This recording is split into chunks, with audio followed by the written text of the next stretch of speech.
Hi everyone, Barbara Rankin here today, and as you can see I have a whole slew of cardboard from packages of craft supplies, clothes, shoes, etc.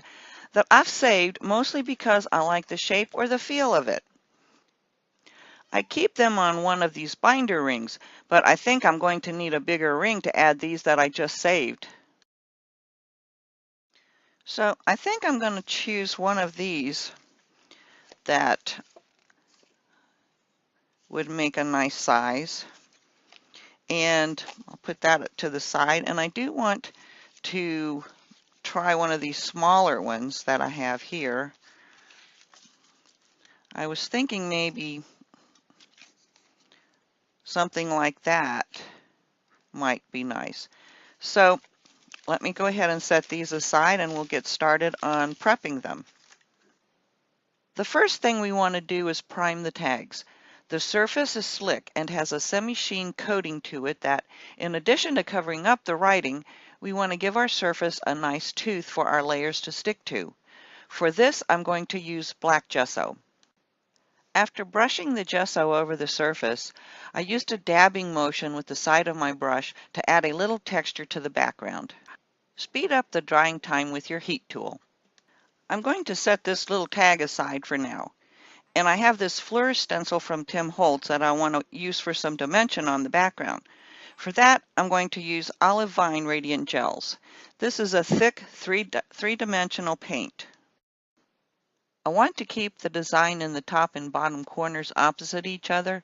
So starting at the top, I will line up the stencil where I want it and spread the Radiant Gel through it, trying to keep the flourishes separate.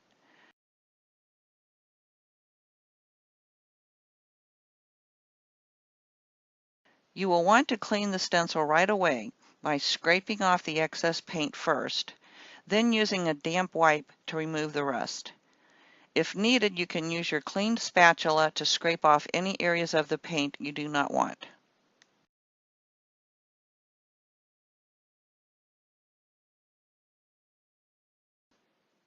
Letting the paint dry first will allow you to finish the opposite corner the same way without fear of messing up the pretty flourishes you just put down.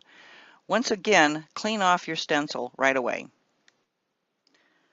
Okay, let's have some fun with Primary Elements powdered pigments. I like to use a little fan brush to pick up the powders and sprinkle them over the background. I have blue Zircon, golden Nugget, autumn skies, and vanilla bean. I'm going to start sprinkling with blue Zircon, and you can even brush it on if you want. Then I'll sprinkle golden Nugget next. Then autumn skies, and just a small amount of vanilla bean. You can use a mini mister bottle, which is my preference, or a Tim Holtz distress sprayer, or any kind of mister bottle you have. Like I said, I prefer to use my mini mister. So now just follow these steps. Sprinkle the powdered pigments, mist with water, move the colors around, heat with your heat tool or let it air dry, and repeat. It really doesn't matter what order you sprinkle the colors or when you wet them. It is so forgiving and easy to do, and the results are always beautiful. All you need to do is know when to stop, and that usually happens when you're happy with the results.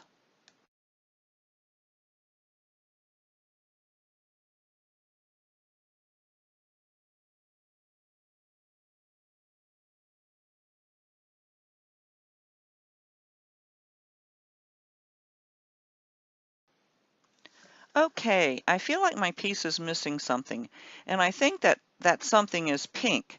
So I grabbed my Hopeful Honeysuckle PE, and I'll sprinkle that on. Now remember, the primary elements do not have a binder, so when I miss this again, everything will activate and start to move until we fix it with a binder or a fixative spray.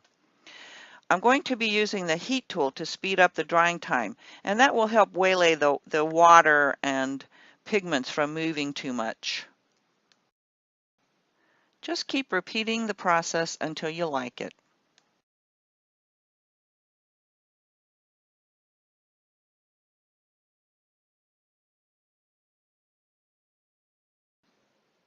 Here's a close-up of what we have so far. Notice how the vanilla bean has turned some of the area chalky, like a white powder corrosion patina that you sometimes see on bronze. Now, I'm still thinking about where I'm going to take this. So while I'm thinking, I'm going to move forward and stencil the word lost on my small tag. Why, you ask? I don't have a clue, but the word fits nicely on this size tag. I have faith it will all come together in the end. If not, I'll just make something up. And so once again, I'm going to use my Olive Vine Radiant Gels 3D paint to spread through the stencil.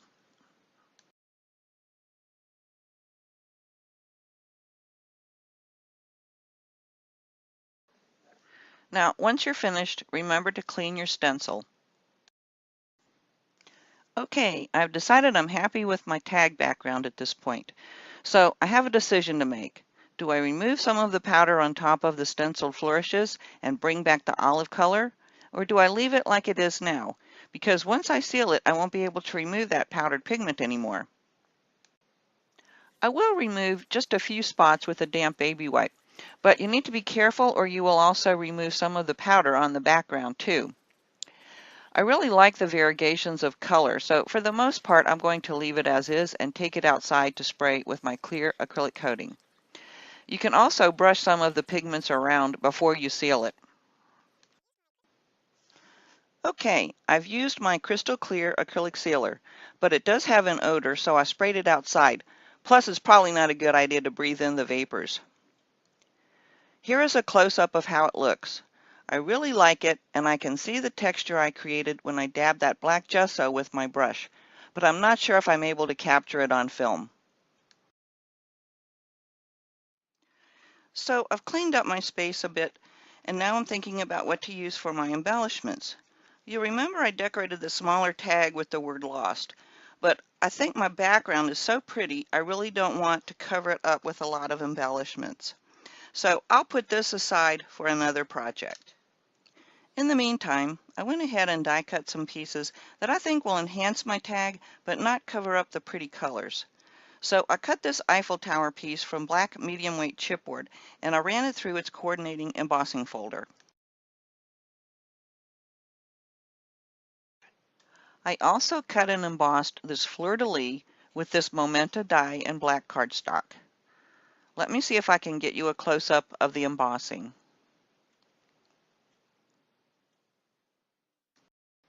Now let's add some color to these pieces. Okay, I'm going to be using ColourArte's Vivid Ultrametallic. I have Solar Gold and True Metals Dragon Gold. These are an acrylic paint but with the look of enamel. And it's a good idea to give them a good shake before you use them. Now, I want to hit only the high spots on my die cut pieces where they've been embossed. You can use your finger, of course, or a blending tool, or a sponge pouncer tool, which is usually found in the stencil section of your craft store. However, I found these foam pods for inking by PDARICE, which are very stiff and because of their stiffness will allow me to hit only the high spots, whereas these sponges will give and sometimes, no matter how light your touch is, invariably hit the low spots as well. So let's give these a try.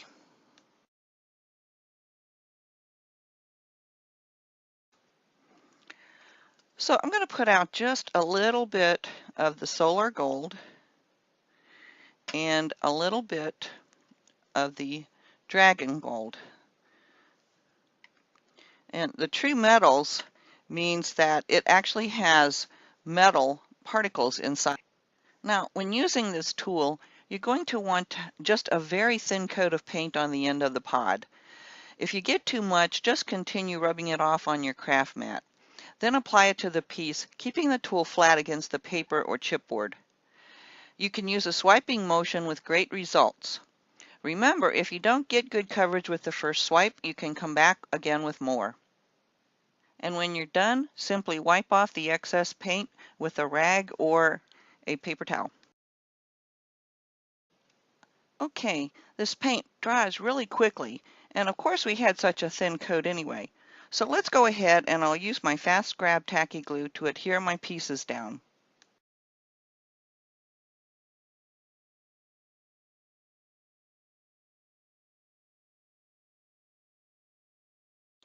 After I get them in place, I'll weight the chipboard piece down until it dries. Whenever I need words or phrases, I always seem to look through Tim Holtz's small talk stickers. Of course, I always need to tone down the bright white. So I'm going to use the Solar Gold Vivid and paint a transparent coat over the phrase before I cut it out. You can dip your brush in a tiny bit of water if you need to thin the paint some. And if you get it too thick, just take a damp baby wipe and remove some of the excess, particularly over the words.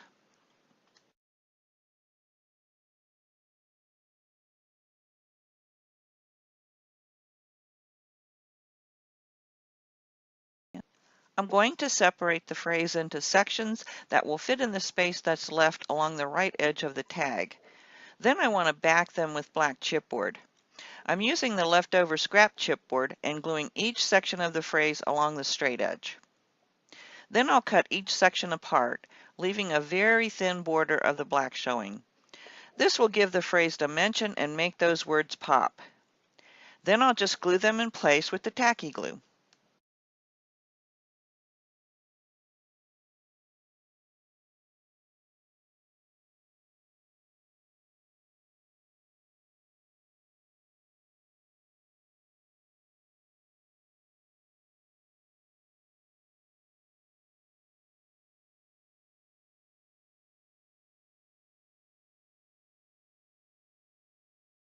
While that's drying, I want to color some ribbon to put through the hole at the top of the tag.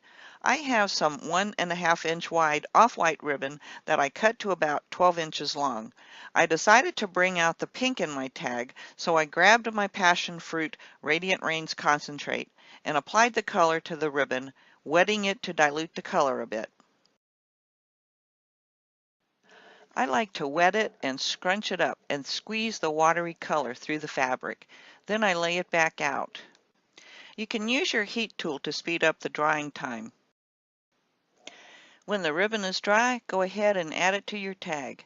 Trim the ends and you are all done.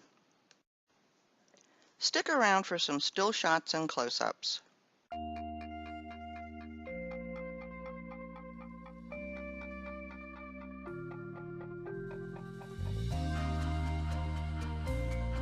I added some charms to hang from the ribbon as a last-minute embellishment.